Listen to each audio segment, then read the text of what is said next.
ಶಾಸ್ತ್ರ ಇವೆಲ್ಲವನ್ನೂ ಓದ್ತಾರೆ ಅಂತಂದರೆ ಅವ್ರಿಗೆ ಎಷ್ಟು ಬದ್ಧತೆ ಇತ್ತು. ನಾವೆಲ್ಲ ಒಂದೊಂದು MA ಮಾಡೋದಕ್ಕೆ ಕಷ್ಟಪಡ್ತೀವಿ, ಒಂದೊಂದು ಡಿಗ್ರಿ ತಗೋಬೇಕಾದ್ರೆ 10 ಸಾರಿ ಫೇಲ್ ಆಗಿರ್ತಾರೆ.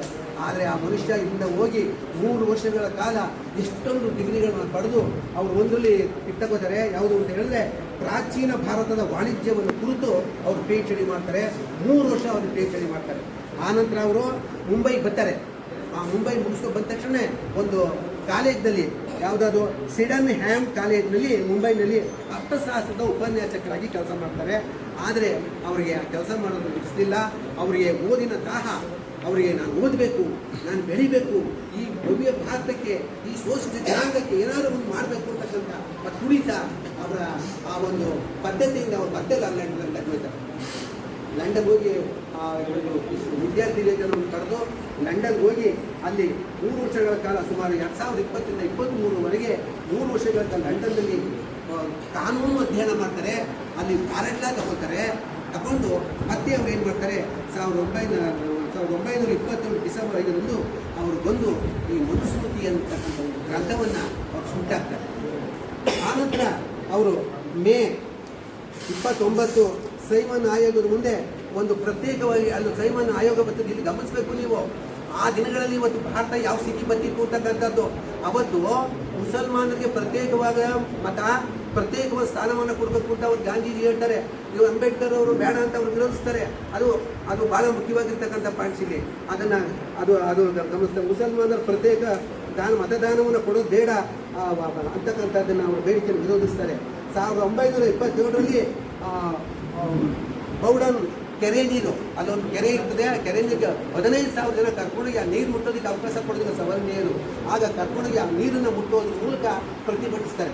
ಆನಂತರ ಅವರು 1930ರೊಳಗೆ ಮಾರ್ಚಿ ನಾಸಿಕ್ನಲ್ಲಿ ಕಾಳಾರಾಮ ದೇವಾಲಯಕ್ಕೆ ಅವರು ಪ್ರವೇಶ ಮಾಡ್ತಾರೆ. ಅದಕ್ಕೆ ಸುಮಾರು 15,000 ಜನ ಅನುಯಾಯಿಗಳು ಕರ್ಕೊಂಡೋಗಿ ಆ ಕಾಳಾರಾಮ ದೇವಸ್ಥಾನಕ್ಕೆ ನಾಸಿಕ್ನಲ್ಲಿ ಅವರ ದೇವಾಲಯವನ್ನು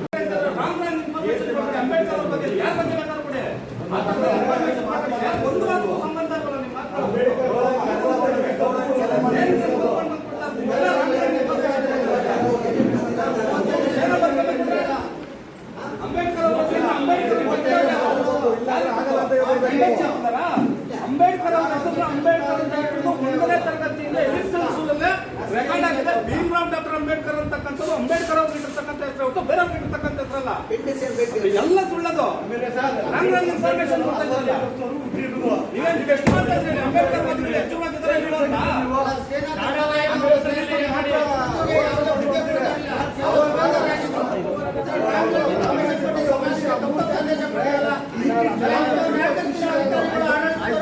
ಈಗ ದಯವಿಟ್ಟು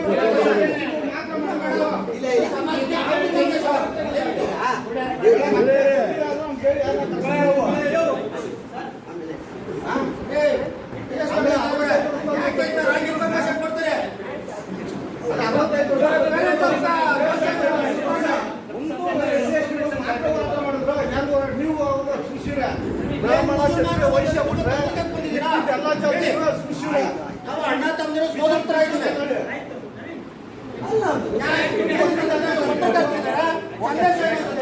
ಏನ್ ಗೊತ್ತಾ, ಬಾಬಾ ಸಾಹೇಬ್ ಅಂಬೇಡ್ಕರ್ ಸೂಕ್ಷ್ಮ ವಿಚಾರ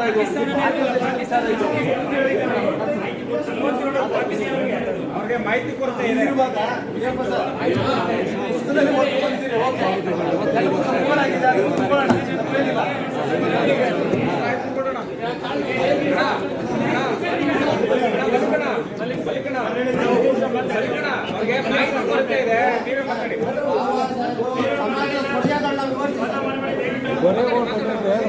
ಮಾತಾಡ್ತಾರೆ. ಎಲ್ಲರ ಪರವಾಗಿ ಭಾರತ ರತ್ನ ಬಿ.ಆರ್. ಅಂಬೇಡ್ಕರ್ ಅವರ ಬಗ್ಗೆ ಜೀವನ, ಸಾಧನೆ, ಹೋರಾಟ ಮತ್ತು ಅವರ ಜೀವನದಲ್ಲಿ ನಡೆದಂಥ ಘಟನೆಗಳ ಬಗ್ಗೆ ಶ್ರೀಯುತ ಮಲ್ಲಿಕಾರ್ಜುನ ಸರ್ ಅವರು ನಮ್ಮ ಜೀವನದ ಚರಿತ್ರೆಗಳು ಎಲ್ಲರಿಗೂ ತಿಳಿಸಿಕೊಡಬೇಕಾಗಿ. ರಾಷ್ಟ್ರೀಯ ಹಬ್ಬಗಳ ಆಚರಣಾ ಸಮಿತಿಯ ಗೌರವಾನ್ವಿತ ಅಧ್ಯಕ್ಷರೇ ಮತ್ತು ಈ ಆಚರಣಾ ಸಮಿತಿಗೆ ಸಪೋರ್ಟಿವ್ ಆಗಿರ್ತಕ್ಕಂಥ ತಾಲೂಕು ಆಡಳಿತದ ಎಲ್ಲ ಗೌರವಾನ್ವಿತ ಸದಸ್ಯ ಬಂಧುಗಳೇ, ಹಾಗೆ ಪ್ರಗತಿಪರ ಸಂಘಟನೆಗಳ ನಾಯಕರು, ಗೌರವಾನ್ವಿತ ಸದಸ್ಯರು, ನಮ್ಮ ಸ್ನೇಹಿತರಾಗಿರ್ತಕ್ಕಂಥ ಕುಮಾರಸ್ವಾಮಿ ಸರ್ ಅವರೇ, ಗೋವಿ ಬಿಜಯಪ್ಪ ಅವರೇ ಮತ್ತು ಎಲ್ಲೇಗೌಡ ದಸಗರಳ್ಳಿ ಅವರೇ, ಈ ತಾಲೂಕಿನ ವಿವಿಧ ದಲಿತ ಪರ ಸಂಘಟನೆಗಳ ಮತ್ತು ಶೋಷಿತ ಪರ ಸಂಘಟನೆಗಳ ಹೋರಾಟದ ಮುಂಚೂಣಿಯ ನಾಯಕರಾಗಿರ್ತಕ್ಕಂಥ ನವೀನ್ ಚಲ್ವಾದಿರವರೇ, ನೀಲಿ ರಮೇಶ್ ಅವರೇ, ಶಿವಣ್ಣ ಅವರೇ, ಹೊಸಸ್ವಾಮಿ ಅವರೇ, ಪ್ರಶಾಂತ್ ಹೊಸದುರ್ಗರ್ ಅವರೇ, ರಮೇಶ್ ಅಣ್ಣ ಅವರೇ, ಮತ್ತು ನಟರಾಜ್ ಅವರೇ, ಉಮೇಶ್ ಅವರೇ, ಜೀವನ್ ಅವರೇ, ಎಲ್ಲ ಈ ಸಂಘಟನೆಗಳಲ್ಲಿ ಭಾಗವಹಿಸಿರ್ತಕ್ಕಂಥ ಸಾಥಿಯವರನ್ನ ಸಂತೋಷ್ ಅವರೇ, ಬೇರವರ್ನಳ್ಳಿ ಸೋಮು ಅವರೇ, ಮೆಣಪಟ್ಟ ಶಿವಣ್ಣ ಅವರೇ, ಮತ್ತು ಪ್ರತಿಯೊಂದು ಸಂಘಟನೆಗಳನ್ನು ಮುನ್ನಡೆಸ್ತಾ ಇರ್ತಕ್ಕಂಥ, ದಯಮಾಡಿ ಸಂಸ್ಥೆಗಳು ಕೆಲ ಎಲ್ಲರ ಹೆಸರನ್ನ ಹೇಳಲಿಕ್ಕಾಗಲ್ಲ, ಪ್ರತಿಯೊಂದು ಸಂಘಟನೆಗಳನ್ನು ಮುನ್ನಡೆಸ್ತಾ ಇರ್ತಕ್ಕಂಥ ಎಲ್ಲ ಹಿರಿಯ ಕಿರಿಯ ಸಹೋದರ ಸ್ನೇಹಿತರೆ, ಮಾಧ್ಯಮದ ಮಿತ್ರರೇ ಮತ್ತು ವಿವಿಧ ಹಂತದ ತಾಲೂಕು ಮಟ್ಟದ ಮತ್ತು ಜಿಲ್ಲಾ ಮಟ್ಟದ ಅಧಿಕಾರಿ ಬಂಧುಗಳೇ, ಕನ್ನಡ ಸಾಹಿತ್ಯ ಪರಿಷತ್ತು ಮತ್ತು ಕನ್ನಡ ಸಂಸ್ಕೃತಿ ಇಲಾಖೆ ವತಿಯಿಂದ ಬಾಬಾ ಸಾಹೇಬ್ ಜೀವನ ಸಂದೇಶಗಳನ್ನು ಸಾರಲಿಕೊಂಡಿರ್ತಕ್ಕಂಥ ಆಡಳಿತ ಸಾರಲಿಕೊಂಡಿರ್ತಕ್ಕಂಥ ಎಲ್ಲ ಹಾಡುಗಾರರೇ. ಸೊ ಬಾಬಾ ಸಾಹೇಬ್ ಡಾಕ್ಟರ್ ಅಂಬೇಡ್ಕರ್ ಅವರ ವಿಚಾರದಲ್ಲಿ ಇವತ್ತು ನೆನ್ನೆದಲ್ಲ, ಈ ಇತಿಹಾಸದಿಂದಲೇ ಬಂದಿರತಕ್ಕಂಥದ್ದು ಹಲವು ತಪ್ಪು ಸಂದೇಶಗಳನ್ನು, ಹಲವು ಮರೆಮಾಚಲ್ಪಟ್ಟ ಇತಿಹಾಸವನ್ನು ನಮ್ಗೆ ಹೇಳ್ಕೊಂಡೇ ಬಂದಿದ್ದಾರೆ. ನಿಜವಾಗ್ಲೂ ನಿಮ್ಗೆ ಗೊತ್ತಿರ್ಬೋದು, ಬಾಬಾ ಸಾಹೇಬ್ ಡಾಕ್ಟರ್ ಅಂಬೇಡ್ಕರ್ ಅಂತ ಚಿಟ್ಟಿಡ್ದೋಗುವಂಥ, ತಲೆ ತರ್ಕೊಳ್ಳುವಂಥ ಒಂದು ವಿಚಾರಗಳನ್ನೇ ನಮ್ಗೆ ಹೇಳ್ತಾ ಇರ್ತಾರೆ. ಯಾಕಂದ್ರೆ ಅವ್ರ ಬಾಲ್ಯದಲ್ಲಿ ಹಂಗಾಗಿತ್ತು, ನೋವು ಹಿಂಗಾಗಿತ್ತು, ಅವ್ರು ಗೋಣಿ ತಾಟ ಹಾಕಿದ್ರು, ನೀರು ಕೊಡ್ತಾ ಇರಲಿಲ್ಲ, ಎತ್ತಿನ ಗಾಡಿ ಮೇಲೆ ತಳ್ಳಿಬಿಟ್ಟಿದ್ರು, ಬೀಳಿಸ್ಬಿಟ್ಟಿದ್ರು. ಆದರೆ ಬಾಬಾ ಸಾಹೇಬ್ ಡಾಕ್ಟರ್ ಅಂಬೇಡ್ಕರ್ ಅವರು ಅನುಕೂಲ ಬಟ್ಟೆ ಹಾಕೊಂಡಿದ್ರು, ಒಳಗಡೆ ಅವ್ರಿಗೆ ಶಕೆ ಆಗ್ತಾ ಇತ್ತು, ಆದರೆ ಕೋಟಿಂದ ಅದನ್ನು ಮುಚ್ಕೊಂಡಿದ್ರು. ಬರೀ ಇಂಥವೇ ಹೇಳಿ ಹೇಳಿ ಹೇಳಿ ಹೇಳಿ ಅಂಬೇಡ್ಕರ್ ಅಂತ ಅಂದರೆ ಒಂದು ಅಪಮಾನ ಬರ್ತಕ್ಕಂಥ ರೀತಿಯಲ್ಲಿ, ಒಂದು ತಿರಸ್ಕಾರದ ಮನೋಭಾವನೆ ಬರ್ತಕ್ಕಂಥ ರೀತಿಯಲ್ಲೇ ಅಂಬೇಡ್ಕರ್ ಅವರ ಚರಿತ್ರೆಯನ್ನು ಬರೆದಿರ್ತಕ್ಕಂಥದ್ದು. ಆದರೆ ಎಲ್ಲೂ ಕೂಡ ಡಾಕ್ಟರ್ ಅಂಬೇಡ್ಕರ್ ಅವರು ರಿಸರ್ವ್ ಬ್ಯಾಂಕ್ ಆಫ್ ಇಂಡಿಯಾದ ಸ್ಥಾಪನೆಗೆ ಈಲ್ಟೆಂಗ್ ಅಂತಕ್ಕಂಥ ಕಮಿಷನ್ ಇಂಡಿಯಾಕ್ಕೆ ಬಂದಾಗ ಅವರ ಕೈಯಲ್ಲಿ ಡಾಕ್ಟರ್ ಅಂಬೇಡ್ಕರ್ ಅವರು ಬರೆದಿರ್ತಕ್ಕಂಥ ದಿ ಪ್ರಾಬ್ಲಮ್ ಆಫ್ ರುಪಿ ಅಂತಕ್ಕಂಥ ಗ್ರಂಥ ಇತ್ತು. ಅದನ್ನು ಆಧಾರವಾಗಿ ಇಟ್ಕೊಂಡು ಇಂಡಿಯನ್ ಎಕಾನಮಿಗೆ ಹೊಸ ಸ್ವರೂಪವನ್ನು ಕೊಟ್ಟಿರ್ತಕ್ಕಂಥವ್ರು. ಅದಕ್ಕೂ ಮುಂಚೆ ಇಂಡಿಯಾ ತನ್ನ ಎಕಾನಮಿನೇ ಇಲ್ದೇನೆ, ತನ್ನ ಒಂದು ನೋಟು, ನಾಣ್ಯ, ನಗ ಏನೂ ಇಲ್ದೇನೆ ಈಸ್ಟ್ ಇಂಡಿಯಾ ಕಂಪನಿಯವರು ಕೊಟ್ಟಿದ್ದಂಥ ನಗ ನಾಣ್ಯಗಳನ್ನು ಬಳಸ್ತಾ ಇದ್ದಂಥದ್ದು. ಆದರೆ ಭಾರತಕ್ಕೆ ಒಂದು ಅರ್ಥ ವ್ಯವಸ್ಥೆಯನ್ನು ಕಲ್ಪಿಸಿದವರು ಡಾಕ್ಟರ್ ಅಂಬೇಡ್ಕರ್ ಅಂತಕ್ಕಂಥ ವಿಚಾರವನ್ನಾಗಲಿ,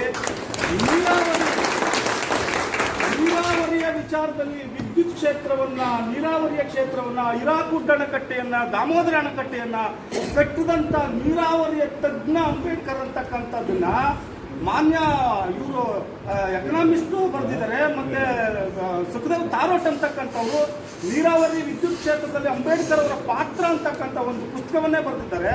ಮತ್ತು ಬಹುದೊಡ್ಡ ಎಕನಾಮಿಸ್ಟ್ ಆಗಿರ್ತಕ್ಕಂಥವ್ರು ಅಂಬೇಡ್ಕರ್ ಅವರು ಎಕನಾಮಿಸ್ಟ್ ಆಫ್ ಮೈ ಫಾದರ್ ಅಂತೇಳಿ ಅವ್ರು ಬರ್ಕೊಂಡಿದ್ದಾರೆ. ಅದನ್ನಾಗ್ಲಿ ಎಲ್ಲೂ ಹೇಳ್ತಲ್ಲ. ವಿಶೇಷವಾಗಿ ಇಡೀ ಭಾರತ ದೇಶದ ಸಮಸ್ತ ಶೋಷಿತ ಜನರಿಗೆ ವೋಟ್ ಹಾಕ್ತಕ್ಕಂಥ ಅಧಿಕಾರನೇ ಇರಲಿಲ್ಲ. ಮುಸ್ಲಿಮರಿಗಲ್ಲ, SC/ST ಗಳಿಗಲ್ಲ, OBCಗಳು, ಶೂದ್ರರು, ಅಸ್ಪೃಶ್ಯರ ಹೆಸರಿನಲ್ಲಿ ಹರಿದು ಹಂಚೋಗಿರ್ತಕ್ಕಂಥ 6,000 ಜಾತಿಗಳು, 1,00,000 ಉಪಜಾತಿಗಳಿಗೆ ಓಟಿನ ಹಕ್ಕನ್ನೇ ಕೊಡಬಾರ್ದು ಅಂತೇಳಿ ಒಂದು ವಾದ ನಡೆದಿತ್ತು ಇಡೀ ಭಾರತ ದೇಶದಲ್ಲಿ. ಅದು ಯಾವ ರೀತಿ ವಾದ ನಡೆದಿತ್ತು ಅಂತಂದ್ರೆ, ಮಿಂಟೋ ಮಾರ್ಲೆ ಅವರ ಆಯೋಗಕ್ಕೆ ಅವತ್ತಿನ ಲೀಡರ್ಸು ಯಾರು ಸ್ವತಂತ್ರ ಚಳವಳಿ ಹೆಸರಿನಂತರ ಆ ಲೀಡರ್ಸು ಒಂದು ಅರ್ಜಿ ಕೊಟ್ಟಿರ್ತಾರೆ. ಏನಂತ ಅರ್ಜಿ ಕೊಟ್ಟಿರ್ತಾರೆ ಅಂತಂದ್ರೆ, ಸ್ವಾಮಿ, ಈ ದೇಶದಲ್ಲಿ SC/ST ಗಳಿಗೆ, OBCಗಳಿಗೆ, ಹಿಂದುಳಿದ ಜಾತಿಗಳಿಗೆ, ಮಹಿಳೆಯರಿಗೆ ಓಟ್ ಹಾಕ್ತಕ್ಕಂಥ ರೀತಿ ನೀತಿ ರಿವಾಜುಗಳು ಗೊತ್ತಿಲ್ಲ. ಅವ್ರು ಏನಾದ್ರು ಓಟ್ ಹಾಕಕ್ ಬಂದ್ರೆ ಓಟನ್ನ ಇದೆ ಹದಗೆಟ್ಟೋಗುತ್ತೆ, ಸಿಸ್ಟಮೇ ಕೆಟ್ಟೋಗುತ್ತೆ. ಅದಕ್ಕೆ ನೀವು ಓಟಿನ ಹಕ್ಕನ್ನ ಯಾರು ಕೊಡಬೇಕು ಅಂತಂದ್ರೆ, ನೀವು ಓಟ್ ಹಾಕ್ತಕ್ಕಂಥ ಹಕ್ಕನ್ನ ಯಾರು ಜಮೀನ್ದಾರ ಇದ್ದಾನೆ, ಯಾರು ಡಿಗ್ರಿ ಹೋಲ್ಡರ್ಸ್ ಇದ್ದಾರೆ, ಯಾರು ಇನ್ಕಮ್ ಟ್ಯಾಕ್ಸ್ ಪೇಯರ್ ಇದ್ದಾರೆ, ಅವ್ರಿಗೆ ಮಾತ್ರ ಓಟಿನ ಹಕ್ಕನ್ನು ಕೊಡಬೇಕು, ಇನ್ಯಾರಿಗೂ ಓಟಿನ ಹಕ್ಕನ್ನು ಕೊಡಬಾರ್ದು ಅಂತೇಳಿ ಅವತ್ತಿನ ಸ್ವತಂತ್ರ ಹೋರಾಟದ ಚಳುವಳಿಯ ನಾಯಕರು ಕೊಟ್ಟಿರ್ತಾರೆ. ಆದರೆ ಡಾಕ್ಟರ್ ಅಂಬೇಡ್ಕರ್ ಅವ್ರು ಏನು ಕೊಡ್ತಾರೆ ಅಂತಂದ್ರೆ, ಅದೇ ಮಿಂಟೋ ಮಾರ್ಲೆ ಆಯೋಗಕ್ಕೆ ಏನು ಕೊಡ್ತಾರೆ ಅಂತಂದ್ರೆ, ನೋಡಿ, ಒಂದು ಪ್ರಜಾಪ್ರಭುತ್ವದ ವ್ಯವಸ್ಥೆ, ಒಂದು ಡೆಮಾಕ್ರಸಿಯ ಸಿಸ್ಟಮ್ಮು ಸಕ್ಸಸ್ಫುಲ್ ಆಗಬೇಕು ಅಂತಂದ್ರೆ ಅದರಲ್ಲಿ ಮಹಿಳೆಯರ ಪಾಲ್ಗೊಳ್ಳುವಿಕೆ ಇರಬೇಕು, ಅದರಲ್ಲಿ ಹಿಂದುಳಿದ ಜಾತಿಯ ಪಾಲ್ಗೊಳ್ಳುವಿಕೆ ಇರಬೇಕು. ಸಮಸ್ತ ದೇಶವಾಸಿಗಳ ಅಡಲ್ಟ್ಸ್ ಯಾರು ವಯಸ್ಕರಿದ್ದಾರೆ, ಆ ವಯಸ್ಕರೆಲ್ಲರೂ ಕೂಡ ಮತದಾನದ ಪ್ರಕ್ರಿಯೆ ಒಳಗಡೆ ಬಂದರೆ ಮಾತ್ರ ಒಂದು ದೇಶದ ಪ್ರಜಾಪ್ರಭುತ್ವ ಸಕ್ಸಸ್ ಆಗುತ್ತೆ.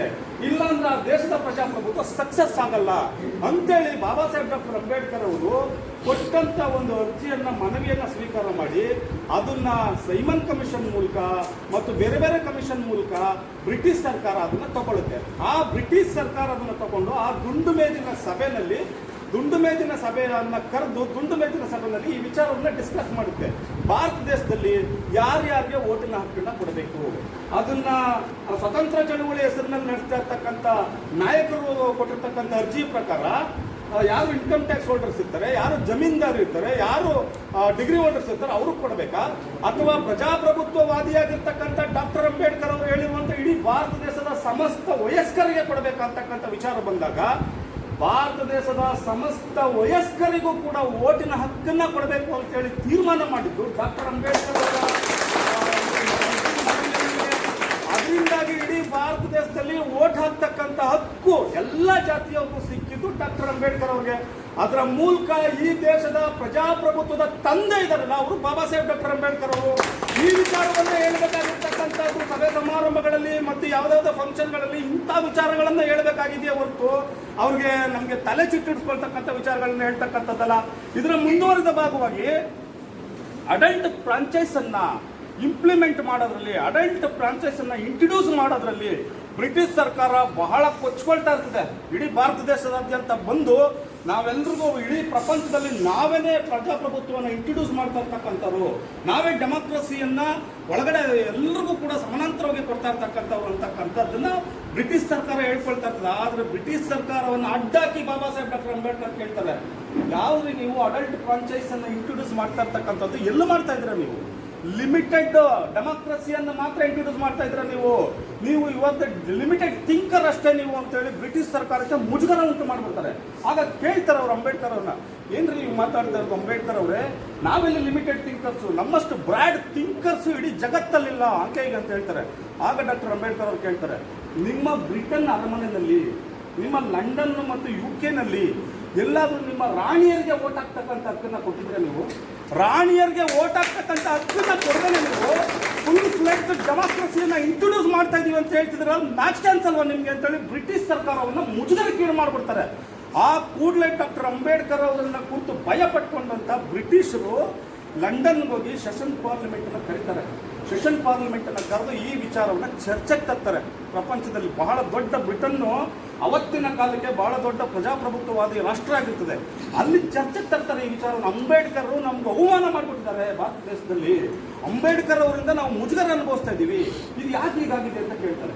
ಅವರು ಅವಾಗ ಸತ್ಯ ಒಪ್ಕೊಳ್ತಾರೆ, ನಮ್ಮ ಅರಮನೆಯ ರಾಣಿಯರಿಗೆ ಓಟ್ ಹಾಕ್ತಕ್ಕಂಥ ಹಕ್ಕನ್ನು ಕೊಟ್ಟಿಲ್ಲ, ನಾವು ಫುಲ್ ಫ್ಲೆಡ್ಜ್ ಡೆಮೋಕ್ರಸಿಯನ್ನ ನಾವು ಇಂಟ್ರೊಡ್ಯೂಸ್ ಮಾಡಿದೀವಿ ಅಂತ ಹೇಳ್ಕೊಳ್ಳೋಕೆ ನಮ್ಗೇನು ಅರ್ಹತೆ ಇದೆ? ಅವ್ರು ಕೇಳಿರೋದು ಕರೆಕ್ಟ್ ಡಾಕ್ಟರ್ ಅಂಬೇಡ್ಕರ್ ಅವರು ಅಂತ ಹೇಳಿ ಆ ಕೂಡಲೇ ಸೆಷನ್ ಪಾರ್ಲಿಮೆಂಟ್ ನಲ್ಲಿ ಒಂದು ತೀರ್ಮಾನವನ್ನು ಮಾಡ್ತಾರೆ.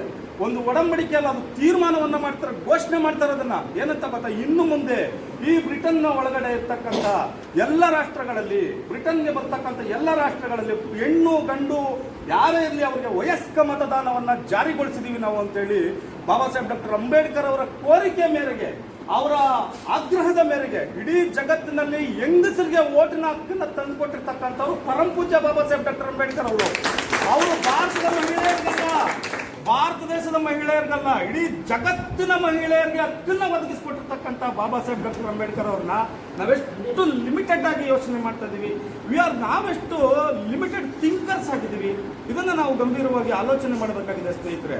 ಅದೇ ರೀತಿ ಈ ಓಟಿನ ಹಕ್ಕನ್ನು ತಂದುಕೊಡಿರ್ಬೋದು, ರಿಸರ್ವ್ ಬ್ಯಾಂಕ್ ಅನ್ನು ಸ್ಥಾಪನೆ ಮಾಡಿರ್ಬೋದು, ವಿದ್ಯುತ್ ಕ್ಷೇತ್ರದಲ್ಲಿರ್ಬೋದು, ನೀರಾವರಿಯ ಕ್ಷೇತ್ರದಲ್ಲಿರ್ಬೋದು, ಸೈನ್ಯವನ್ನು ಅಭಿವೃದ್ಧಿ ಪಡಿಸೋದ್ರಲ್ಲಿರ್ಬೋದು, ಭಾರತ ದೇಶದ ಭೌಗೋಳಿಕ ಪ್ರದೇಶವನ್ನ ಅಭಿವೃದ್ಧಿ ಪಡಿಸೋದ್ರಲ್ಲಿರ್ಬೋದು, ಭಾರತ ದೇಶದ ಪ್ರತಿಯೊಬ್ಬ ಮಗುವಿಗೂ ಕೂಡ ಶಿಕ್ಷಣದಿಂದಲೇ ವಂಚನೆಗೆ ಒಳಗಾಗದಿರ್ತಕ್ಕಂಥ ರೀತಿಯಲ್ಲಿ ಪ್ರತಿ ಮಗುವಿಗೂ ಶಿಕ್ಷಣದ ಕಣ್ಣಾಗಿರ್ತಕ್ಕಂಥವ್ರು ಪರಂ ಪೂಜ್ಯ ಬಾಬಾ ಸಾಹೇಬ್ ಡಾಕ್ಟರ್ ಅಂಬೇಡ್ಕರ್ ಅವರು. ಇಂಥ ಬಾಬಾ ಸಾಹೇಬ್ ಡಾಕ್ಟರ್ ಅಂಬೇಡ್ಕರ್ ಅವ್ರ ಬಗ್ಗೆ ನಡೀತಾ ಇರ್ತಕ್ಕಂಥ ಚರ್ಚೆಗಳನ್ನು ಗೊತ್ತಾ, ವರ್ಷದಿಂದ ವರ್ಷಕ್ಕೆ ನಡೀತಾ ಇರ್ತಾರೆ. ಅಂಬೇಡ್ಕರ್ ಅವರು SC/ST ನಲ್ಲಿ ಹುಟ್ಟಿದ್ರು, ಅವರು SC/ST ಗಳಿಗೋಸ್ಕರ ಹೋರಾಟ ಮಾಡಿದ್ರು, ಸಂವಿಧಾನ ಬರೆದ್ರು, ಸಂವಿಧಾನದಲ್ಲಿ SC/ST ಗಳಿಗೆ ಮೀಸಲಾತಿ ತಂದುಕೊಟ್ರು. ಇಷ್ಟು ವಿಚಾರಗಳನ್ನು ಹೊರತುಪಡಿಸಿದ್ರೆ ಅಂಬೇಡ್ಕರ್ ಅವರ ಬಗ್ಗೆ ಆದ್ರೆ ಇವತ್ತು ಇಡೀ ಭಾರತ ದೇಶದ ಯಾವುದೇ ಸಮಸ್ಯೆಗಳಿಗೆ ಇಡೀ ಭಾರತ ತನ್ನ ಸಾಮರ್ಥ್ಯವನ್ನ ಕುಸಿದುಕೊಳ್ಳುವಂತ ಸಂದರ್ಭದಲ್ಲಿ, ಭಾರತಕ್ಕೆ ಇನ್ನೇನು ಸಾಮರ್ಥ್ಯನೇ ಇಲ್ಲ, ಮುಳುಗೋಗಿದ್ದೀವಿ ನಾವು ಅಂತಕ್ಕಂಥ ಸಂದರ್ಭದಲ್ಲಿ ನೆನಪಾಗ್ತಕ್ಕಂಥದ್ದೇ ಬಾಬಾ ಸಾಹೇಬ್ ಡಾಕ್ಟರ್ ಅಂಬೇಡ್ಕರ್. ಯಾವುದೇ ಸರ್ಕಾರ ಇರಲಿ, ಅದು ಯಾರೇ ಇರಲಿ, ಈ ವಿಚಾರಕ್ಕೆ ಡಾಕ್ಟರ್ ಅಂಬೇಡ್ಕರ್ ಎಲ್ಲಾದ್ರೂ ಏನಾದ್ರು ಹೇಳಿದ್ದಾರೆ ಅಂತೇಳಿ ಅಂಬೇಡ್ಕರ್ ಅವರ ಬರಹಗಳು ಭಾಷಣಗಳನ್ನು ತಿರುಬಾಕ್ತಾರೆ.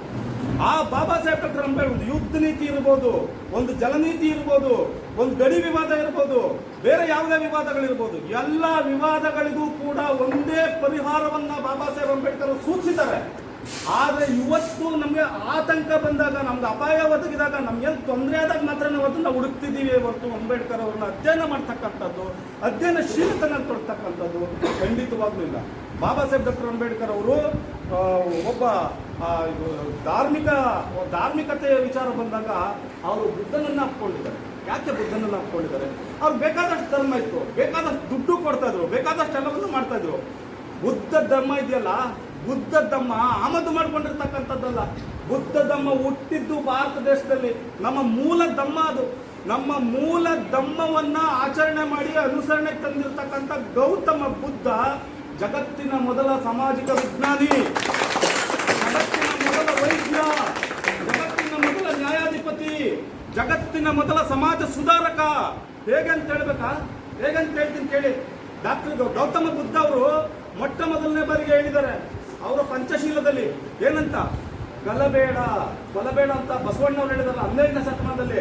ಅದನ್ನ ಗೌತಮ ಬುದ್ಧರು 6ನೇ ಶತಮಾನದಲ್ಲಿ ಹೇಳಿದ್ರೆ ಪಾಣಾತಿಪಾತ ವೇರಮಣಿ ಸಿಕ್ಕಾಪದಂ ಸಮಾಧಯಾಮಿ. ಅಂದ್ರೆ ಕೊಲ್ಲದೆ ಬದುಕುವ ಜೀವನ ಶೈಲಿಯನ್ನ ನಾನು ಇನ್ನೊಬ್ಬರಿಂದ ಆಮದು ಮಾಡ್ಕೊಳ್ಳಲ್ಲ, ನನಗೆ ನಾನೇ ಅಳವಡಿಸ್ಕೊತೀನಿ. ನಾನು ಯಾರನ್ನೂ ಕೊಲೆ ಮಾಡಲ್ಲ, ಯಾವ ವಸ್ತುವಿಗೂ ಯಾವ ಜೀವಿಗೂ ನಾನು ಹಿಂಸೆ ಮಾಡಲ್ಲ, ಹಿಂಸೆಯನ್ನ ತ್ಯಜಿಸಿ ಕೊಲ್ಲುವುದನ್ನ ರಕ್ತಪಾತವನ್ನ ನಾನು ನಿಲ್ಲಿಸ್ತೀನಿ ಅಂತೇಳಿ ಪಾಣಾತಿಪಾತ ವೇರಮಣಿ ಅಂತ ಹೇಳಿದಾರಲ್ಲ. ಸೊ ಈ ಪಾಣಾತಿಪಾತ ವೇರಮಣಿ ಅಂತಕ್ಕಂಥದ್ದು ಹಿಂಸೆಯನ್ನ ತ್ಯಜಿಸ್ತೀನಿ, ರಕ್ತವನ್ನ ಹರಿಸಲ್ಲ ಅಂತ ಇದ್ದಾರೆ. ಸಮಾಜದಲ್ಲಿ ಶಾಂತಿ ನೆಲೆಸ್ತಕ್ಕಂಥ ಬಹುದೊಡ್ಡ ಕೆಲಸ ನೋಡಿ. ಗೌತಮ ಬುದ್ಧ 6000 ವರ್ಷಗಳಿಂದ ಹೇಳಿರ್ತಕ್ಕಂಥದ್ದು ಇವತ್ತು ನಿನ್ನೆ ಮೊನ್ನೆದಲ್ಲ, ಅದು 6000 ವರ್ಷಗಳಿಂದ ಹೇಳಿದ್ದಾರೆ. ಮತ್ತೆ ಕಳ್ಳತನ ಮಾಡಿದ ಇನ್ನೊಬ್ಬರ ವಸ್ತುಗಳನ್ನ ನಾನು ಎತ್ತಕೊಳ್ಳದೇನೆ ಜೀವನ ಮಾಡ್ತೀನಿ ಅಂತ ಹೇಳಿದ್ದಾರೆ. ಸೊ ಅಲ್ಲಿ ನಿಮ್ಗೆ ಶಾಂತಿ ನೆಲೆಸುತ್ತೆ ಅಂತಂದ್ರೆ ನಿಮ್ಗೆ ಯಾವ ರಕ್ಷಣೆಯ ಅವಶ್ಯಕತೆನೂ ಇಲ್ಲ. ಇನ್ನೊಬ್ಬರ ಆಸ್ತಿಯನ್ನು ಎತ್ತಕೊಳ್ಳಲ್ಲ ಅಂತಂದ್ರೆ ನಿಮಗೆ ಯಾವ ವೈರಿಗಳೂ ಹುಟ್ಟೋದಿಲ್ಲ. ಮತ್ತೆ ನಶೆ ಬರುವಂತ ಮಾದಕ ವಸ್ತುಗಳನ್ನ ಸೇವನೆ ಮಾಡೋದಿಲ್ಲ ಅಂತ ಹೇಳಿದ್ದಾರೆ. ಸೇವನೆ ಮಾಡೋದಿಲ್ಲ ಅಂತ ಅಂದಾಗ ಅಲ್ಲಿ ನಶೆ ಮತ್ತು ಮಾದಕ ವಸ್ತುಗಳ ಸೇವನೆ ಮಾಡೋದಿಲ್ಲ. ನಿಮ್ಮ ಮನಸ್ಥಿತಿ ನಿನ್ನ ಕೈಯಲ್ಲಿರುತ್ತೆ. ನೀವು ತಗೊಳ್ತಕ್ಕಂಥ ತೀರ್ಮಾನಗಳು ಪರ್ಫೆಕ್ಟ್ ತೀರ್ಮಾನಗಳಾಗಿರುತ್ತೆ. ನಿಮ್ಗೆ ಸಮಾಜದಲ್ಲಿ ಒಳ್ಳೆ ಬೆಲೆ ಸಿಗುತ್ತೆ. ಯಾಕೆಂತಂದ್ರೆ ನಿಮ್ಮ ಮನೇಲಿ ನೀವು ಕುಡುಕಾಗಿದ್ರೆ ನಿಮ್ಗೆ ಬೆಲೆ ಕೊಡ್ತಾರ? ಸಮಾಜ ಬೆಲೆ ಕೊಡುತ್ತಾ? ಕುಡ್ದವ್ನಿಗೆ ಮದ್ಯ ಮಾದಕಗಳನ್ನು ಸೇವನೆ ಮಾಡಿ ಕುಡುಕ ಬಿಸಾಕ ಯಾವನ ಅಂತ ಅಂತಾರೆ ಸೊಸೈಟಿ. ಸೊ ಹೀಗೆ ಅವರು ಒಬ್ಬ ಸಾಮಾಜಿಕ ವೈದ್ಯನಾಗಿ, ಒಬ್ಬ ಸಾಮಾಜಿಕ ಶಾಂತಿ ಸ್ಥಾಪನೆಗಾರನಾಗಿ, ಮತ್ತೆ ಕಳ್ಳತನ ಮಾಡದಿರ್ತಕ್ಕಂಥ ಸಂದರ್ಭದಲ್ಲಿ ಒಬ್ಬ ಸಾಮಾಜಿಕ ಪೊಲೀಸ್ ಆಗಿ, ಒಬ್ಬ ಸಾಮಾಜಿಕ ನ್ಯಾಯಾಧಿಪತಿಯಾಗಿ ಗೌತಮ ಬುದ್ಧ ಕಾಣಿಸಿಕೊಂಡಿರೋದ್ರಿಂದ ಬುದ್ಧನ ಧಮ್ಮ ಈ ನೆಲಕ್ಕೆ ಅತ್ಯಗತ್ಯವಾಗಿದೆ. ಬುದ್ಧನ ಧಮ್ಮ ಈ ನೆಲದಲ್ಲಿ ಸರ್ವನಾಶ ಆಗ್ತಕ್ಕಂಥ ಮನುವಾದಿಗಳ ಪಿತ್ತೂರಿಯ ಫಲವಾಗಿ ಇವತ್ತು ನಾವು ಪರಸ್ಪರ ಕಚ್ಚಾಡುವ ಗುಂಪುಗಳಾಗಿದ್ದೇವೆ. ಈ ಪರಸ್ಪರ ಕಚ್ಚಾಡುವ ಗುಂಪುಗಳನ್ನು ಬೆಸೆತಕ್ಕಂಥ ಒಂದೇ ಒಂದು ಸಾಧನ ಅಂದ್ರೆ ಅದು ಬುದ್ಧನ ಧಮ್ಮ ಅಂತೇಳಿ ಗೌತಮ ಬುದ್ಧನ ಧಮ್ಮವನ್ನ ಬಾಬಾ ಸಾಹೇಬ್ ಡಾಕ್ಟರ್ ಅಂಬೇಡ್ಕರ್ ಅವರು ಒಪ್ಪಿಕೊಂಡಿದ್ದಾರೆ. ಮತ್ತೆ ಇಲ್ಲಿ ಮರುಸ್ಥಾಪನೆ ಮಾಡಲಿಕ್ಕೆ ಪ್ರಯತ್ನ ಮಾಡಿದ್ದಾರೆ. ಆದ್ರೆ ಅದನ್ನ ಯಾರೋ ಕೊಟ್ಟ ಪುಸ್ತಕದಿಂದಾಗ್ಲಿ ಅವರು ಅದನ್ನ ಅಧ್ಯಯನ ಮಾಡ್ತಕ್ಕಂಥದ್ದಲ್ಲ. ಬುದ್ಧ ಮತ್ತು ಆತನ ಧಮ್ಮವನ್ನೇ ಅಧ್ಯಯನ ಮಾಡಿ ಅವರ ಕೊನೆಯ ದಿನದಲ್ಲೂ ಕೂಡ ನಾಳೆ ಸತ್ತೋಗ್ತಾ ಇದೀನಿ ಅಂತಕ್ಕಂಥ ಸಂದರ್ಭದಲ್ಲಿ ಬುದ್ಧ ಅಂಡ್ ಹಿಸ್ ಧಮ್ಮ ಅಂತಕ್ಕಂಥ ಒಂದು ಕೃತಿಯನ್ನ ಬರೆದು ಅದರ ಮುಖಪುಟವನ್ನ ಹೀಗೆ ವಿನ್ಯಾಸ ಮಾಡಬೇಕು ಅಂತೇಳಿ ನಾನಕ್ ಚಂದ್ರ ಹತ್ತೂರ್ ಅವರಿಗೆ ಅವರ PA ಅವರಿಗೆ ಕೊಟ್ಟು ಅವರು 11 ಗಂಟೆ ರಾತ್ರಿ 12 ಗಂಟೆಗೆ ಪ್ರಾಣ ಹೋಗ್ತಾ ಇರುತ್ತೆ. 11 ಗಂಟೆ ರಾತ್ರಿಗೆ ಇದರ ಮುಖಪುಟ ಹೀಗೆ ಬರಬೇಕು, ಇಂಥ ಕಡೆ ನೀವು ಪ್ರಿಂಟ್ ಕೊಡಬೇಕು ಅಂತೇಳಿ ಬಾಬಾ ಸಾಹೇಬ್ ಡಾಕ್ಟರ್ ಅಂಬೇಡ್ಕರ್ ಕೊನೆಯ ಕ್ಷಣದಲ್ಲೂ ಕೂಡ ಬುದ್ಧನನ್ನ ಪ್ರಾರ್ಥಿಸಿ, ಬುದ್ಧನನ್ನ ಪೂಜಿಸಿ, ಬುದ್ಧನನ್ನ ಮರುಸ್ಥಾಪನೆಗೊಳಿಸೋದ್ರ ಬಗ್ಗೆ ಯೋಚನೆ ಮಾಡಿದ್ದಾರೆ ಹೊರತು ಬೇರೆದ್ರ ಬಗ್ಗೆ ಯೋಚನೆ ಮಾಡಿಲ್ಲ. ಸೊ ಹಾಗಾಗಿ ಬುದ್ಧ ಧಮ್ಮವನ್ನ ಮತ್ತೆ ಶಿಕ್ಷಣವನ್ನ ಈ ಭಾರತ ದೇಶಕ್ಕೆ ಅಂಟಿರ್ತಕ್ಕಂಥ ಎಲ್ಲ ಜಾಡ್ಯಗಳಿಂದಲೂ ಜನಸಾಮಾನ್ಯರನ್ನ ವಿಮುಕ್ತಿಗೊಳಿಸೋದಕ್ಕೆ, ವಿಮೋಚನೆಗೊಳಿಸೋದಕ್ಕೆ, ಧಾರ್ಮಿಕ ಮೌಢ್ಯ ಕಂದಾಚಾರಗಳಿಂದ ಅವರನ್ನ ಬಿಡುಗಡೆಗೊಳಿಸೋದಕ್ಕೆ, ದಾಸ್ಯದಿಂದ ಬಿಡುಗಡೆಗೊಳಿಸೋದಕ್ಕೆ, ಮಹಿಳೆಯರ ಮೇಲೆ ನಡೀತಾ ಇರ್ತಕ್ಕಂಥ ದಬ್ಬಾಳಿಕೆ ದೌರ್ಜನ್ಯವನ್ನ ಕೊನೆಗಾಣಿಸೋದಕ್ಕೆ ಬಾಬಾ ಸಾಹೇಬ್ ಡಾಕ್ಟರ್ ಅಂಬೇಡ್ಕರ್ ಅವರು ಹೇಗಿದ್ದಾರೆ ಅಂತಂದ್ರೆ ಅನ್ಯಾಯದ ವಿರುದ್ಧ ನಡೆದಿರ್ತಕ್ಕಂಥ ಕಾಳಗದ ಸಂಕೇತವಾಗಿ ಬಾಬಾ ಸಾಹೇಬ್ ಡಾಕ್ಟರ್ ಅಂಬೇಡ್ಕರ್ ಅವರು ಕಾಣಿಸ್ಕೊಂಡಿದ್ದಾರೆ ಈ ಜಗತ್ತಲ್ಲಿ. ಅನ್ಯಾಯದ ವಿರುದ್ಧ ನಡೆದಿರ್ತಕ್ಕಂಥ ಕಾಳಗದ ಸಂಕೇತ ಯಾರಾದ್ರೂ ಇದ್ದಾರೆ ಅಂತಂದ್ರೆ ಅದು ಬಾಬಾ ಸಾಹೇಬ್ ಡಾಕ್ಟರ್ ಅಂಬೇಡ್ಕರ್ ಅವರು. ಸೊ ಹೀಗೆ ನಾವು ಬಾಬಾ ಸಾಹೇಬ್ ಡಾಕ್ಟರ್ ಅಂಬೇಡ್ಕರ್ ಅವರನ್ನ ನಮ್ಮ ಮಕ್ಕಳಿಗೆ, ಸಮಾಜಕ್ಕೆ, ಸೊಸೈಟಿಗೆ, ಮಹಿಳೆಗೆ ಇನ್ಸ್ಪೈರ್ ಆಗ್ತಕ್ಕಂಥ ರೀತಿಯಲ್ಲಿ ಅನುಕರಣೆ ಆಗ್ತಕ್ಕಂಥ ರೀತಿಯಲ್ಲಿ, ಆದರ್ಶವಾಗ್ತಕ್ಕಂಥ ರೀತಿಯಲ್ಲಿ ವಿವರಿಸಬೇಕೇ ವಿನಃ ತಪ್ಪು ಸಂದೇಶಗಳನ್ನು ಮತ್ತು ಕೆಲವರು ಯಾರ್ಯಾರು ಕೊಟ್ಟಿರ್ತಕ್ಕಂಥ ಎಲ್ಲೆಲ್ಲ ಇರ್ತಕ್ಕಂಥ ಸಂದೇಶಗಳನ್ನು ಕೊಡ್ತಕ್ಕಂಥದ್ದು. ಯಾಕೆಂದರೆ ಜಗತ್ತನ್ನೇ ಅಧ್ಯಯನ ಮಾಡತಕ್ಕಂಥವ್ರು ಬಾಬಾ ಸಾಹೇಬ್ ಅಂಬೇಡ್ಕರ್. ಜಗತ್ತಲ್ಲಿ ಎಲ್ಲ ರಾಷ್ಟ್ರಗಳಲ್ಲೂ ಕೂಡ ಡಾಕ್ಟರ್ ಅಂಬೇಡ್ಕರ್ ಅವರ ಅಧ್ಯಯನ ಪೀಠಗಳಿದೆ, ಅವ್ರ ಪುತ್ಥಳಿಗಳಿದೆ, ಅವ್ರನ್ನ ಆರಾಧಿಸ್ತಾ ಇದ್ದಾರೆ, ಅವ್ರನ್ನ ಅನುಸರಿಸ್ತಾ ಇದ್ದಾರೆ. ಆದರೆ ನಾವು ಅನುಸರಿಸುವಾಗ ಸ್ಪಷ್ಟವಾಗಿ ನಿಖರವಾಗಿ ನಮ್ಮ ಅನುಸರಣೆ ಅಷ್ಟೇ. ನಾನು ಯಾರ ಮನಸ್ಸಿಗೂ ನೋವು ಮಾಡೋದಕ್ಕಾಗಲಿ, ಯಾರನ್ನು ಹೀಯಾಳಿಸೋದಕ್ಕಾಗಲಿ, ಯಾರನ್ನು ಟೀಸ್ ಮಾಡೋದಕ್ಕಾಗಲಿ ನಾನು ಖಂಡಿತ ಮಾತಾಡಿಲ್ಲ. ಇಷ್ಟು ಹೇಳಿ ನನ್ನ ನಂಬಿದ್ದೀನಿ. ಬಾಬಾ ಸಾಹೇಬ್ ಅಂಬೇಡ್ಕರ್ ಅವರ 133ನೇ ವರ್ಷದ ಹುಟ್ಟುಹಬ್ಬ ನಾವೆಲ್ಲ ಪ್ರೀತಿಯಿಂದ ಸಂತೋಷದಿಂದ ನಾವೆಲ್ಲ ಮಾಡ್ತಾ ಇದ್ದೀವಿ. ಅವರ ಆಶೀರ್ವಾದ, ಅವರ ಮಾರ್ಗದರ್ಶನ, ಅವರ ಜೊತೆಯಲ್ಲಿ ನಾವು ಕೂಡ ಪಡೆದಂಥ ತಮ್ಮಲ್ಲಿ ನಾನು ಮನವಿ ಮಾಡ್ತಾ ಇರೋದು ಏನಂತಂದರೆ, ಕನ್ನಡ ಪರ ಸಂಘಟನೆಗಳು ನಾವೆಲ್ಲರೂ ಕೂಡ ಇದ್ದೀವಿ ಅಂತಂದರೆ ಅದು ಬಾಬಾ ಸಾಹೇಬ್ ಅಂಬೇಡ್ಕರ್ ಉಳಿದಿಲ್ಲ. ಎಲ್ಲರೂ ಅಂಥ ಮಹಾನಾಯಕರ ಒಂದು ಆಸೆ ಆಕಾಂಕ್ಷೆಗಳು ನಾವು ಮಾಡ್ತೀವಿ, ಅವರ ಒಂದು ಆಲೋಚನೆಗಳು ನಮ್ಮಲ್ಲಿದೆ. ಅದು ಇತಿಹಾಸವಾಗಿ ಆಗಬೇಕಂತಂತಂದರೆ ನಮ್ಮೆಲ್ಲ ಒಕ್ಕೊರಳಿನ ಮಾತು ಏನಂತಂತಂದರೆ, ಕಾರ್ಯರೂಪಕ್ಕೆ ಬರದಾರಂತಹ ಕೆಲವೊಂದು ಕನಕಪುರದಲ್ಲಿ ಆಗಬೇಕಾಗಿದೆ. ಅದು ಏನು ಅಂತಂತಂದರೆ, ನಾವು ಹಿಂದೆನೂ ಮಾತಾಡಿದ್ದೀವಿ, ಅದರಿಂದನೂ ಮಾತಾಡ್ಕೊಂಡೇ ಬರ್ತಾ ಇದ್ದೀವಿ. ಇದ್ದೇದಂತ ತಹಸೀಲ್ದಾರ್ ಆಗಿರ್ಬೋದು, ಮತ್ತು ನೀವಾಗಿರ್ಬೋದು, ಇವತ್ತು ನೀವು ಈಗ ಸದ್ಯಕ್ಕೆ ನೀವೇ ಇರೋದ್ರಿಂದ ನಾವು ನಿಮ್ಮನ್ನೇ ಕೂಡ ಮನವಿ ಮಾಡ್ತಾ ಇದ್ದೀವಿ. ಹೆಂಗೂ ಕಮಿಷನರ್ ಕೂಡ ಮಾದೇಶರು ಜೊತೆಲೇ ಇದ್ದಾರೆ. ಈ ಸರ್ಕಲ್ಗೆ ಬಾಬಾ ಸಾಹೇಬ್ ಅಂಬೇಡ್ಕರ್ ಅವರ ಒಂದು ಸರ್ಕಲ್ ಅಂತ ಹೆಸರು ಈಗ ಆಲ್ರೆಡಿ ರಿಸರ್ವೇಷನ್ ಪಾಸ್ ಆಗಿದೆ, ಅದು ಆಗಬೇಕಾಗಿದೆ. ತಿರ್ಗಾ ಬಾಬಾ ಸಾಹೇಬ್ರದ್ದು ಪರಿನಿಬ್ಬಾಣ ಬರುತ್ತೆ, ಅದಾದ ನಂತರ ತಿರ್ಗಾ ಬರ್ತಡೇ ಬರುತ್ತೆ, ತಿರ್ಗಾ ಅದೇ ವಿಚಾರ ಮಾತಾಡ್ತೀವಿ, ಹೊರಟೋಗ್ಬಿಡ್ತೀವಿ. ಇಷ್ಟೇನಾ? ಬರ್ತಡೇ ಬರುತ್ತೆ, ಹೋಗುತ್ತೆ, ಅವರು ತೀರೋಗ್ತಾರೆ, ಆ ವಿಚಾರ ಕಾರ್ಯಕ್ರಮ ಮಾಡ್ತೀವಿ, ಹೊರಟೋಗ್ತೀವಿ. ಆದರೆ ಬಾಬಾ ಸಾಹೇಬ್ ಅಂಬೇಡ್ಕರ್ ಅವರ ಮುಂದಿನ ಪೀಳಿಗೆ ಅಂಬೇಡ್ಕರ್ ಅಂತಂದರೆ ಯಾರು ಅಂತ ಗೊತ್ತಾಗ್ಬೇಕಲ್ಲ ನಮಗೆ, ನಮ್ಮ ಮಕ್ಕಳಿಗೆ, ಮೊಮ್ಮಕ್ಕಳಿಗೆ ಎಲ್ಲ ಗೊತ್ತಾಗಬೇಕು ಅಂತಂದರೆ ಇತಿಹಾಸ ಮರಳು ಕಳಿಸ್ಬೇಕಲ್ಲ, ಇತಿಹಾಸ ಕಾಣಬೇಕಲ್ಲ. ಹಾಗಾಗಿ ಈ ಸರ್ಕಲ್ಗೆ ಬಾಬಾ ಸಾಹೇಬ್ ಅಂಬೇಡ್ಕರ್ ಅವರ ಒಂದು ಸರ್ಕಲ್ ಅಂತ ಹೇಳಿ ಅದೊಂದಷ್ಟು ಕೂಡ ಮೀಸಲಿಟ್ಟಿದ್ದಾರೆ. ಅದು ಕಾರ್ಯರೂಪಕ್ಕೆ ಬಂದಿಲ್ಲ. ಅದು PW ಅವ್ರದ್ದು ರಸ್ತೆಯವ್ರ ಸಮಸ್ಯೆನೋ ಅಥವಾ ನಗರಸಭೆ ಸಮಸ್ಯೆನೋ ನಮ್ಗೆ ಗೊತ್ತಿಲ್ಲ. ಇದು ಪದೇ ಹೋಗ್ತಾ ಇದೆ. ಇದು ಬಾಬಾ ಸಾಹೇಬ್ ಅಂಬೇಡ್ಕರ್ ವಿಜ್ಞಾನಿಗಳಿಗೆ ಮತ್ತು ಅವರ ಒಂದು ಚಿಂತನೆ ಉಳ್ಳಂತಹ ನಾಯಕರುಗಳಿಗೆ ನಿಜವಾಗ್ಲೂ ಗಮನಿಸಬೇಕು. ಇವತ್ತು ಬಾಬಾ ಸಾಹೇಬ್ ಅಂಬೇಡ್ಕರ್ ಬರ್ತಡೇ ಆಗಿರೋದ್ರಿಂದ ನಾವು ಮನವಿ ಮಾಡ್ತಾ ಇದ್ದೀವಿ. ಮತ್ತೆ ವಾಯಿಂಟೆಕ್ಸ್ ಮುಂದೆ ಇದ್ರ ಹತ್ರ ಹೌಸಿಂಗ್ ಬೋರ್ಡ್ ಹತ್ರ ಇರುವಂತಹ ಆ ಸರ್ಕಲ್ಗೆ ಬಾಬು ಜಗಜೀರವರವರ ಒಂದು ಸರ್ಕಲ್ ಅಂತ ಹೇಳಿ ಹೆಸರನ್ನು ಕೂಡ ಮಾಡಿದ್ದಾರೆ. ಅದು ಕೂಡ ಫೈನಲ್ ಆಗಿಲ್ಲ. ದಯವಿಟ್ಟು ಇಲ್ಲಿ ಇವತ್ತು ಈ ದಿನನೇ ಈ ಕ್ಷಣದಲ್ಲೇ ಒಂದು ನೀತಿ ಸಮಿತಿ ಇದ್ರೂ ಸಹ ಒಂದು ಸಂತೋಷದ ಸುದ್ದಿ ಹೇಳಲೇಬೇಕು ಮೇಡಮ್. ಇಲ್ಲ ಅಂದರೆ ನಾವು ನೆಕ್ಸ್ಟ್ ವರ್ಷ ನಿಮ್ಮನ್ನು ಬಿಟ್ಟು ನಾವೆಲ್ಲನೂ ಕೂಡ ನಿಮ್ಮ ಸೋಬತ್ತೆ ಬೇಡ, ನಿಮ್ಮ ಆ ತಾಲೂಕು ಆಡಳಿತ ಸೋಬತ್ತೆ ಬೇಡ. ನಾವೆಲ್ಲ 100 ರೂಪಾಯಿ 200 ರೂಪಾಯಿ ಹಾಕೊಂಡು ಇವತ್ತು ಬರ್ತಡೇ ಮಾಡಿದ್ದೀವಿ. ಅದೇ ಥರ ನಾಳೆ 500,000 ಹಾಕೊಂಡು ಗ್ರ್ಯಾಂಡಾಗಿ ಮಾಡ್ತೀವಿ. ಒಂದು 50,000 40,000 ಜನ ಸೇರಿಸಿ ನಾವೇ ಮಾಡ್ತೀವಿ. ಈ ತಾಲೂಕಿಗೆ ಕೆಟ್ಟ ಹೆಸರು ಬರೋಂಥದ್ದು ಸಾಧ್ಯತೆ ಇದೆ. ಹಂಗಾಗಬಾರ್ದು ಅಂತಂದರೆ ದೃಢವಾದ ನಿರ್ಧಾರವನ್ನು ಇವತ್ತೇ ಇಲ್ಲೇ ಘೋಷಣೆ ಮಾಡಬೇಕು ಅಂತ ಹೇಳಿ ನಾನು ಎಲ್ಲರ ಪರವಾಗಿ ನಾನು ಈ ಮಾತನ್ನು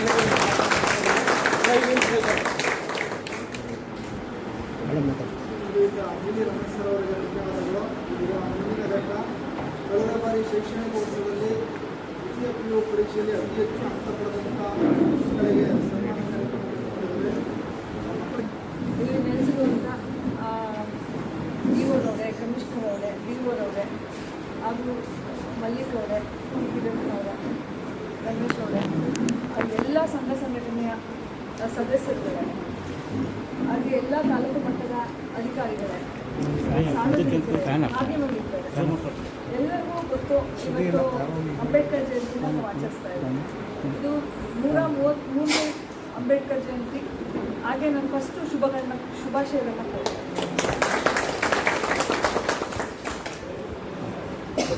ಇದು ಆ್ಯಕ್ಚುಲಿ ತುಂಬ ಜೋರಾಗಿ ಆಗಬೇಕಾಗಿರೋಂಥ ವಿಚಾರ. ನಾನು ಬಂದಾಗಿಂದನೂ ಬರೀ ಎಲೆಕ್ಷನ್ನೇ ಇದೆ, ನೀತಿ ಸಂಹಿತೆನೇ ಇದೆ. ಇವತ್ತು ಹೋಮ್ ವೋಟಿಂಗ್ ಎಲ್ಲ ಕಳಿಸ್ಕೊಡ್ತೀವಿ. ಬೆಳಗ್ಗೆ 6 ಗಂಟೆಯಿಂದಲೂ ಕೆಲಸ ಎಲ್ಲರಿಗೂ ಗೊತ್ತಿರುವಂಥದ್ದು. ಆ ಕಾರಣ ನಾವು ಸಿಂಪಲ್ಲಾಗಿ ಇಲ್ಲಿ ಮಾಡಬೇಕು ಅಂತ ಆಯಿತು. ಅದು ಬಿಟ್ಟು ಇನ್ನೇನಿಲ್ಲ. ಆ್ಯಕ್ಚುಲಿ ಇದು ರಾಷ್ಟ್ರೀಯ ಹಬ್ಬ. ಏನು ನಾವು ಸ್ವಾತಂತ್ರ್ಯ ದಿನಾಚರಣೆನೋ ರಿಪಬ್ಲಿಕ್ ಡೇನೋ ಹೇಗೆ ಆಚರಿಸ್ತೀವೋ ಹಾಗೆ ಅಂಬೇಡ್ಕರ್ ಜಯಂತಿನೂ ಕೂಡ ಅದು ಒಂದು ರಾಷ್ಟ್ರೀಯ ಹಬ್ಬ. ಆಮೇಲೆ ಎಲ್ಲರೂ ಮನಸ್ಸಲ್ಲಿ ಅದು ಕರಗತ ಆಗಿಬಿಟ್ಟಿದೆ. ಯಾರಿಗೂ ಏನು ಇದು ಮಾಡಬೇಕಾಗಿಲ್ಲ. ಅದೇನಂದರೆ ನಾನು ಪ್ರತಿ ಭಾಷೆಯಲ್ಲೂ ಹೇಳ್ತಾ ಇರ್ತೀನಿ, ಪ್ರತಿ ವ್ಯಕ್ತಿಯಲ್ಲೂ ಅದು ಇರಬೇಕದು. ಗುಂಪಲ್ಲಿ ಹೇಳೋದಲ್ಲ. ನಮ್ಮ ರಮೇಶ್ ಹೇಳಿದ್ರು, ಈಗ ಪುತ್ಥಳಿನ ಹಾಕಬೇಕು, ಹೆಸರನ್ನ ಹಾಕಬೇಕು, ನಮ್ಮ ಮುಂದೆ ಮರುಕಳಿಸ್ಬೇಕು ಇತಿಹಾಸನ ಅಂತ. ಈಗ ನಾನು ಈ ಸಭೆಯಲ್ಲಿ ಏನು ಹೇಳ್ತೀನಿ ಅಂದರೆ, ನಾನು ನಿಜವಾಗ್ಲೂ ನೆಕ್ಸ್ಟ್ ಏನಾದರೂ ಇಲ್ಲಿತ್ತು ಅಂದರೆ ವಿಜೃಂಭಣೆಯನ್ನು ಹಬ್ಬದ ಥರನೇ ಇದನ್ನು ಜೋರಾಗಿ ಆಚರಿಸೋದು. ಯಾಕೆಂದರೆ 2 ವರ್ಷ ಸ್ಕಿಪ್ ಆಗಿದೆ. ಅದು ನೆಕ್ಸ್ಟು ನಾನು ಇದ್ದಂತೂ ಅದು ಜೋರಾಗೆ ಮಾಡೋಣ, ಎಲ್ಲರೂ ಸೇರಿ, ಎಲ್ಲರೂ ಕೈ ಡೌಟ್ ಅಂತಲ್ಲ, ಪ್ರೊಸೀಜರ್ ಇರುತ್ತಲ್ಲ, ನಮಗೆ ಪ್ರೊಸೀಜರ್ಸ್ ಇರ್ತವೆ. 100% ಇರ್ತೀನಿ. ಆಯಿತು. ಆಮೇಲೆ ಇನ್ನೊಂದು ಏನಂದರೆ, ರಮೇಶ್ ಅವರು ಹೇಳಿದಾಗೆ ಏನು ಪುತ್ಥಳಿ ಇದೆ ಅದು ಆಲ್ರೆಡಿ ಕಾರ್ಯರೂಪಕ್ಕೆ ಅರ್ಧ ಆಗಿದೆ ಅಂತ ಹೇಳಿದ್ರೆ, ಏನಿದೆ ಅದು ಪ್ರೊಸೀಜರ್ ಪ್ರಕಾರ CMC ಕಮಿಷನರ್ ಇದ್ದಾರೆ. ಏನು ಈಗ 26 ಕಳೆದ ಮೇಲೆ ಏನೇ ಆಗಬೇಕು ಪ್ರೊಸೀಜರ್ ಪ್ರಕಾರ ಅದು ಆದಷ್ಟು ಬೇಗ ಮಾಡಲಿಕ್ಕೆ ಮಾಡಿ. ಆಮೇಲೆ ಇನ್ನೊಂದು ಅಷ್ಟೇ, ಇದು ಬಾಬು ಜಯರಾವ್ ಅವರ ಹೆಸರು ಕೂಡ ಒಂದು ಸರ್ಕಲ್ಗೆ ಬೇಕು ಅಂತ ಹೇಳ್ಬಿಟ್ಟು ಏನು ಪ್ರೊಸೀಜರ್ ಪ್ರಕಾರ 100% ಆಗುತ್ತೆ. ಅದು ಆದಷ್ಟು ಬೇಗ ನೀವು ಸರ್ಕಾರ ಆಗಲಿ, CMC ಕಮಿಷನ್ ಅವರು ಇರ್ತಾರೆ, ಯಾರಿಗೂ ಇದರಲ್ಲಿ ಇದಿಲ್ಲ, ಇದಾಗಬಾರ್ದು ಅನ್ನೋದು ಯಾರಿಗೂ ಇಲ್ಲ. 100% ನನ್ನ ಗಮನಕ್ಕೆ ಬಂದಿದೆ. ಲಾಸ್ಟ್ ಟೈಮು ಕೂಡ ಹೇಳಿದ್ವಿ. ಈಗ ನನಗೆ ನಿನ್ನೆ ಕೂಡ ರಮೇಶ್ ಅವರು ಮಾತಾಡಿದ್ರಿಂದ 100% ಅದು ಪ್ರೊಸೀಜರ್ ಪ್ರಕಾರ ಆಗಬೇಕು, ಮಾಡೇ ಮಾಡ. ಅದು ಅದು ಎಲ್ಲರಿಗೂ ಹೇಳಿದಾಗ ಅದು ಎಲ್ಲರಿಗೂ ಆಸ್ತಿ. ಅದು ನಾಟ್ ದಟ್ ನಮ್ಮ ದಲಿತರದು ನಮ್ಮವ್ರದ್ದು ಅಲ್ಲ, ಎಲ್ಲರ ಆಸ್ತಿ. ಈಗ ನಾನು ಇಲ್ಲಿ ನಿಂತಿದ್ದೀನಿ ಅಂದರೆ ಇವನ್ ಅಂಬೇಡ್ಕರ್ ಅವರು ಏನು ಕೊಟ್ಟಿದ್ದಾರೆ ಸಂವಿಧಾನ ಎಲ್ಲರಿಗೂ ಗೊತ್ತಿರೋ ಹಾಗೆ ಸಂವಿಧಾನ ಶಿಲ್ಪಿ ಅಂತ ಅನ್ಸ್ಕೊಳ್ಳೋದು ಅಷ್ಟು ಈಸಿ ಅಲ್ಲ. ನಾನು ಯಾವಾಗಲೂ ಹೇಳ್ತಾ ಇರ್ತೀನಿ, ಶಿಲ್ಪಿ ಅನ್ಬೇಕಿದ್ರೆ ಆ ಕೆತ್ತನೆನ ಎಲ್ಲ ಶಿಲ್ಪಿಗಳನ್ನೂ ನೀವು ನೋಡಿರ್ಬೋದು. ಒಂದು ಇದು ಮಾಡಬೇಕಾದ್ರೆ ಕೆತ್ತಬೇಕಿದ್ರೆ ಅದು ಈಸಿಯಾಗಿ ಹೊಡೆದ ತಕ್ಷಣ, ಒಂದೇ ಹೊಡೆದ ತಕ್ಷಣ ಆಗ್ಬಿಡಲ್ಲ. ಮೈನ್ಯೂಟಾಗಿ ಅದು ಇದು ಮಾಡ್ತಾ ಹೋಗ್ಬೇಕು. ಒಂದು ನೀವು ಕಾನ್ಸ್ಟಿಟ್ಯೂಷನ್ನ ನಾವು ಬರಿಬೇಕಿದ್ರೆ ಅದು ಅಷ್ಟು ಈಸಿ ಇರಲಿಲ್ಲ. ವಿಶ್ವಗುರು ಅಂತ ಹೇಳ್ತಾರೆ. ಏನಕ್ಕೆ ವಿಶ್ವಗುರು ಅಂತ ಹೇಳ್ತಾರೆ? ಫಸ್ಟು ಅದು ಬೇಕು. ವಿಶ್ವಗುರು ಅನ್ಬೇಕಿದ್ರೆ ಅನ್ಸ್ಕೋಬೇಕಿದ್ರೆ ಅಷ್ಟು ಈಸಿ ಇಲ್ಲ. ಎಷ್ಟು ಜನ ಹುಟ್ಟಿದ್ದಾರೆ, ಹೋಗಿದ್ದಾರೆ. ಆ್ಯಂಡ್ ಮೋರೋವರ್ ಭಾರತ ತುಂಬ ಜಿಯೋಗ್ರಫಿಕಲಿ ದೊಡ್ಡದು, ಭೌಗೋಳಿಕವಾಗಿ ತುಂಬ ಅತಿ ದೊಡ್ಡ ವಿಸ್ತೀರ್ಣವನ್ನು ಇಟ್ಟಿರುವಂಥದ್ದು. ಜೊತೆಗೆ ಇನ್ನೊಂದು ಏನಂದರೆ, ಕನ್ಯಾಕುಮಾರಿಯಿಂದ ಕಾಶ್ಮೀರದಿಂದ ಕನ್ಯಾಕುಮಾರಿವರೆಗೂ ಎಲ್ಲರೂ ಒಂದೇ ಥರ ಇಲ್ಲ. ಇವತ್ತು ಒಂದು ಭಾಷೆ ಕನ್ನಡ ಆಗಿರ್ತದೆ, ಎಲ್ಲ ಬಹುಭಾಷಿಕ ಭಾರತ ಇದೆ. ಇವನ್ ಊಟದಲ್ಲಿರ್ಬೋದು, ಇದು ಜಿಯೋಗ್ರಫಿ ತಗೊಂಡ್ರೆ, ನಮ್ಮ ಎನ್ವೈರನ್ಮೆಂಟ್ ತಗೊಂಡ್ರೆ, ಈಗ ಇಲ್ಲಿದ್ದಾನೆ ಮಂಡ್ಯದಲ್ಲಿಲ್ಲ, ಮೈಸೂರಲ್ಲಿಲ್ಲ. ಆ್ಯಕ್ಚುಲಿ ಈಗ ಧಾರವಾಡ, ಹುಬ್ಳಿಯಲ್ಲೇ ನಮಗೆ ಮಳೆ ಬರ್ತಾ ಇದೆ, ಇಲ್ಲಿ ಮಳೆ ಬರ್ತಾ ಇದೆ, ಇನ್ನೂ ಮಳೆ ಶುರು ಆಗಿದೆ. ಎಷ್ಟೋ ಇದೆ. ಹಂಗಿದ್ದಾಗ ಅವರು ಆ ಕಾನ್ಸ್ಟಿಟ್ಯೂಷನ್ನ ಬರೀಬೇಕಿದ್ದೆ ಎಲ್ಲರೂ ಸಮಾನತೆನ ತರಬೇಕು ಅಂದರೆ ಅಷ್ಟು ಈಸಿ ಇರಲಿಲ್ಲ. ಈಗ ನನಗೇನೋ ಇಷ್ಟ ಇರ್ತದೆ, ರಮೇಶ್ಗೇನೋ ಇಷ್ಟ ಇರುತ್ತೆ, ಇನ್ನೊಬ್ರಿಗೆ ಇನ್ನೇನೋ ರುಚಿ ಕೊಡುತ್ತೆ, ಏನೋ ಊಟ ತಿನ್ನಬೇಕು ಅನಿಸುತ್ತೆ, ಎಲ್ಲೋ ಬದುಕಬೇಕು ಅನಿಸುತ್ತೆ, ಎಲ್ಲೋ ಮನೆ ಇರಬೇಕು ಅಂತ ಅನಿಸುತ್ತೆ.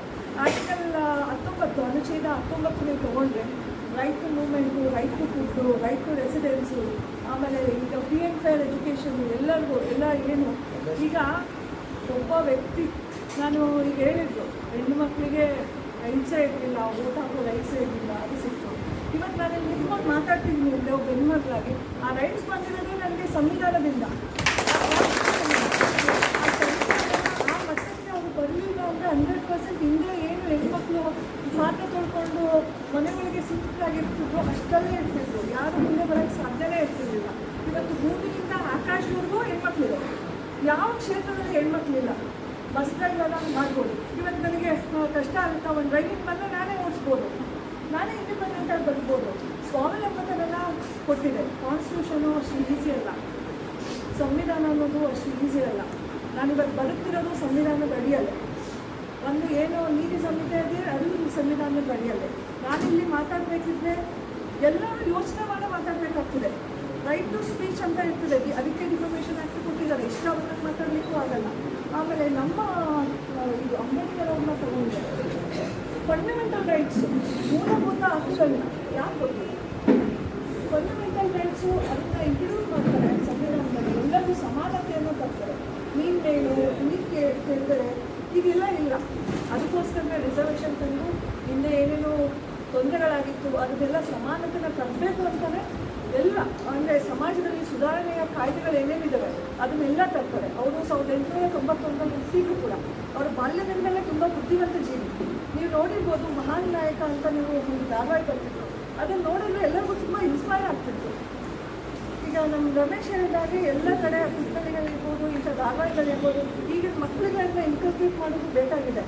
ಈಗ ಅವ್ರು ಹೇಳಿದ್ರು ಕೆಲವೊಂದು ಎಲ್ಲ ಹುಡುಕ್ತಾ ಹೋಗ್ತೀವಿ. ಈಗ ಏನೋ ಒಂದು ಸಂದರ್ಭ ಬಂತು, ಏನೋ ಒಂದು ಸಿಚುವೇಶನ್, ಅಡ್ಮಿನಿಸ್ಟ್ರೇಷನ್ ಏನೋ ಸಮಸ್ಯೆ ಆಯಿತು, ಅವಾಗಷ್ಟೇ ಬುಕ್ ತೆಗೆದು ನೋಡ್ತೀವಿ. ಅದಕ್ಕಿಂತ ಮುಂಚೆನೇ ನಮಗೆ ತಿಳಿದಿರಬೇಕು ಅನ್ನೋದು.